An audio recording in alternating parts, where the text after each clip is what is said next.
Selamat malam Tribuners, jumpa lagi bersama dengan saya Mutiara dalam berita terkini Lampung. Kami akan menyajikan informasi menarik dan terkini untuk Anda dari berbagai daerah di Provinsi Lampung. Dan inilah berita terkini selengkapnya. Kasus penyelundupan narkoba seberat 97 kg, jaringan internasional berhasil diungkap. Polres Lampung Selatan berhasil mengungkap kasus narkoba golongan 1 jenis sabu seberat 97 kg yang diduga melibatkan jaringan internasional. Hal itu diketahui dari keterangan Kapolres Lampung Selatan AKBP Edwin saat press release di halaman Polres Lampung Selatan pada Selasa 5 April 2022. Edwin mengatakan pelaku orang Indonesia yang tinggal di luar negeri. Edwin mengatakan barang bukti narkoba jenis sabu seberat 97 kg tersebut berasal dari Pekanbaru, lalu dipecah di beberapa tempat sebelum berakhir di Banjarmasin. Pengungkapan kasus berawal dari menengahi permasalahan keluarga yang dialami oleh warganya di salah satu kontrakan di Dusun Sri Mulyo, Kecamatan Natar, Kabupaten Lampung Selatan. Hal itu diketahui dari keterangan Kapolres Lampung Selatan AKBP Edwin saat press release di halaman Polres Lampung Selatan. AKBP Edwin mengatakan pengungkapan kasus bermula saat Babin Kaptimmas Natar membantu menengahi permasalahan keluarga yang dialami salah seorang warganya. Modus operandi penyelundupan narkoba golongan 1 jenis sabu itu seberat 17 kg. Berawal dari laporan seorang warga yang merupakan istri siri dari tersangka Jalaluddin di Polsek Natar karena anak kandungnya ingin dibawa oleh tersangka. Kemudian Aibtu Edi Amri selaku Babin Kamtipmas Desa Sri Mulyo mendatangi rumah kontrakan tersangka Jalaluddin yang berada di Dusun Sri Mulyo, Kecamatan Natar, Kabupaten Lampung Selatan. Saat itu gerak-gerik tersangka mencurigakan, sehingga Aibtu Edi Amri saat itu meminta izin ke toilet di rumah kontrakan tersangka untuk buang air kecil. Pada saat di toilet, Edi menemukan barang bukti berupa seperangkat alat hisap sabu. Edwin mengatakan kemudian Babin tersebut menelpon atasannya dan memerintahkan untuk anggota Polsek Natar menuju ke rumah kontrakan tersangka.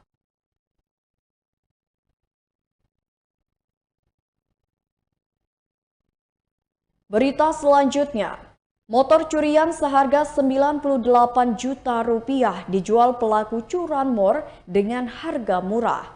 Komplotan pencuri motor cross KX 4500cc senilai 98 juta rupiah milik warga Pringsewu menjual hasil curiannya dengan harga murah. Kapolsek Gadingrejo Ibtu Anwar Mayer mengungkapkan, hasil curanmor di Pringsewu tersebut dijual dengan harga 9,5 juta rupiah. Sepeda motor itu ditawarkan melalui laman sosial. Penjualan tersebut dilakukan secara cash on delivery atau COD. Adapun pelaku yang bertugas menjual adalah AY alias Ismet, warga desa Banjaratu Wai Pengubuan, Lampung Tengah.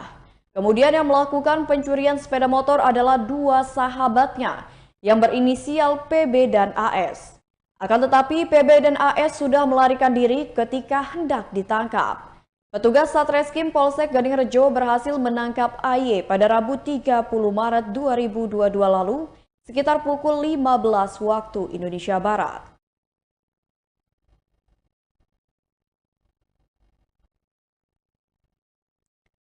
Berita selanjutnya yakni kabar duka datang dari Kadis PUPR Lampung Utara tutup usia. Sekretaris Dinas PUPR Lampura Sukatno mengonfirmasi terkait kabar Kadis PUPR Lampung Utara yang meninggal dunia. Hal ini ia sampaikan melalui pesan WhatsApp. Hal senada juga diungkapkan oleh Syaprijal selaku sang ajudan. Ia menyebut tidak ada sakit yang begitu parah yang menimpa pimpinannya itu. Ketika itu Syahrizal akan melakukan pemeriksaan kesehatan perawatan langsung wafat. Sebelumnya diberitakan jika warga Kabupaten Lampung Utara dihebohkan dengan kabar Syahrizal Adhar selaku Kadis PUPR Lampung Utara yang meninggal dunia pada Senin 4 April 2022. Kabar tersebut juga dibagikan oleh wartawan di Lampung Utara yakni Khairil Syarif.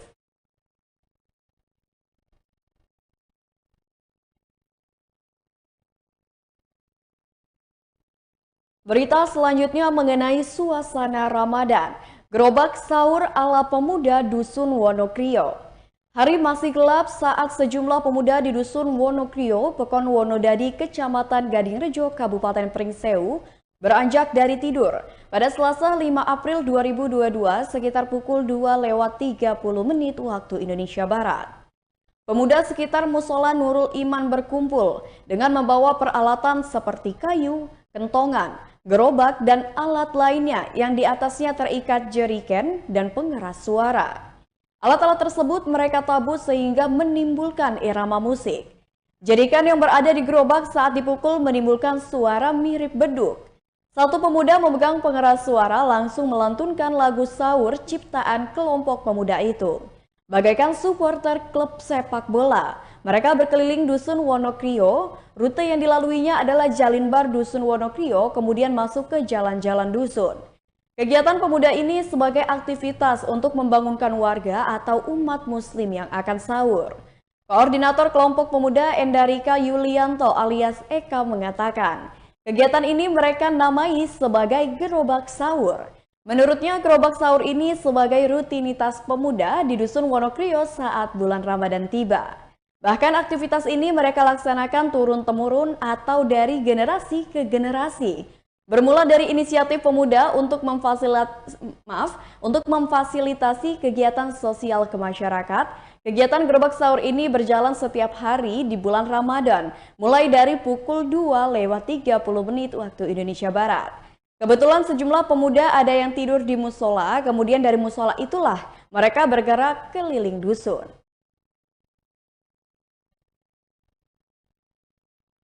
Dan maksud tujuan gerobak sahur ini sendiri?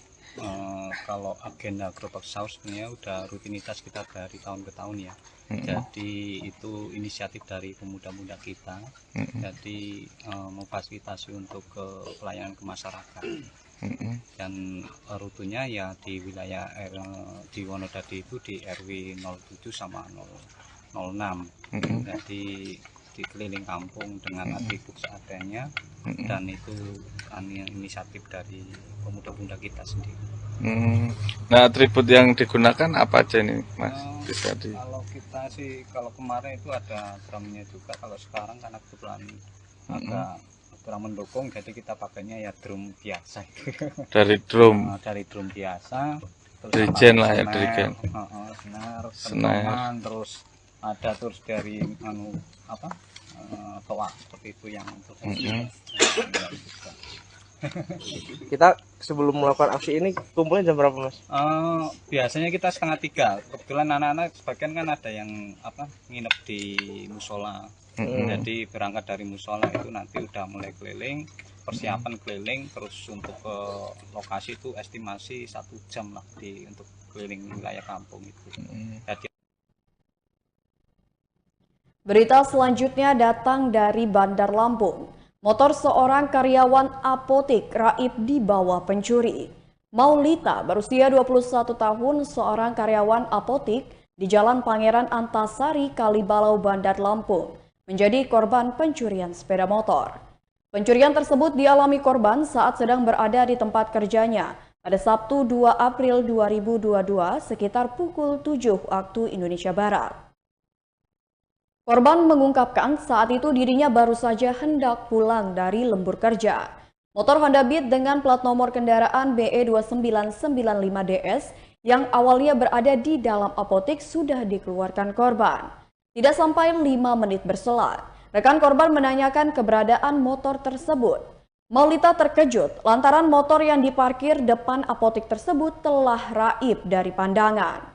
Menurut Maulita, motor miliknya saat itu sudah dikunci stang. Hebatnya lagi, pelaku berhasil membawa kabur meskipun tanpa kunci aslinya.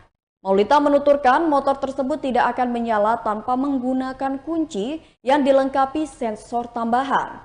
Dari rekaman CCTV, lanjut Maulita, ciri-ciri pelaku masih terlihat muda, berkulit putih dan memakai penutup kepala serta celana pendek. Menurutnya beberapa hari yang lalu juga terjadi tindak pidana curanmor di sekitar lokasi tersebut. Atas kejadian tersebut, korban melaporkan ke Polresta Bandar Lampung agar segera ditindaklanjuti. Korban menambahkan motor Beat warna putih biru miliknya itu beberapa bulan lagi lunas kredit. Namun sayangnya, hilang diambil pelaku pencurian sepeda motor yang belum diketahui identitasnya. Sementara itu, Kasat Reskrim Polresta Bandar Lampung Kompol Devi Sujana menyatakan sedang menyelidiki laporan tersebut. Menurutnya saat ini pihaknya masih mengumpulkan petunjuk di sekitar lokasi kejadian. Devi menambahkan pihaknya juga masih melakukan pengembangan dari sejumlah tersangka curanmor yang lebih dulu diamankan. Pihaknya juga mengimbau masyarakat untuk waspada terhadap segala tindak kejahatannya khususnya C3.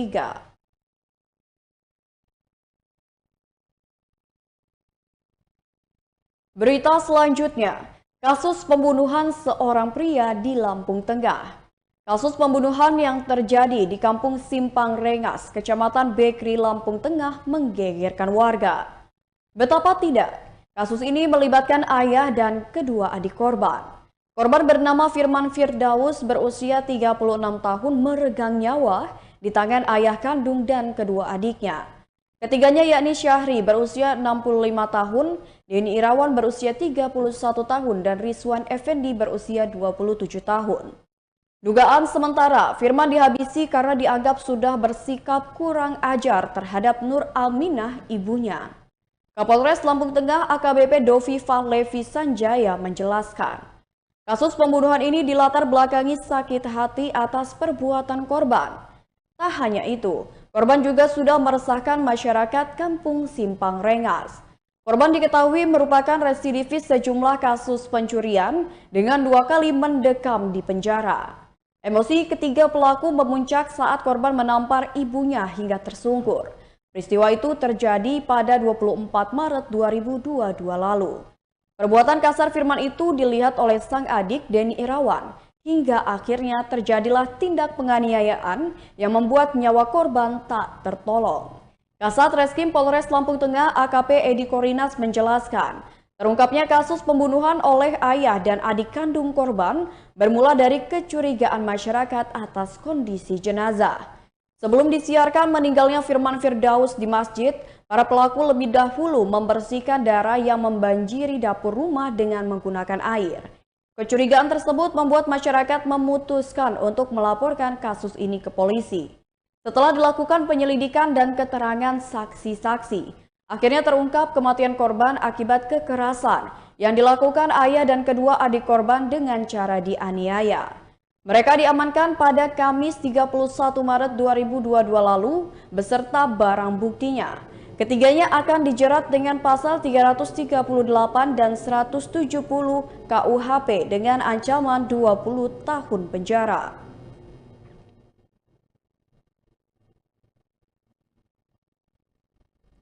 Baiklah Tribuners, itulah berita terkini Lampung bersama dengan saya Mutiara. Selamat malam dan sampai jumpa.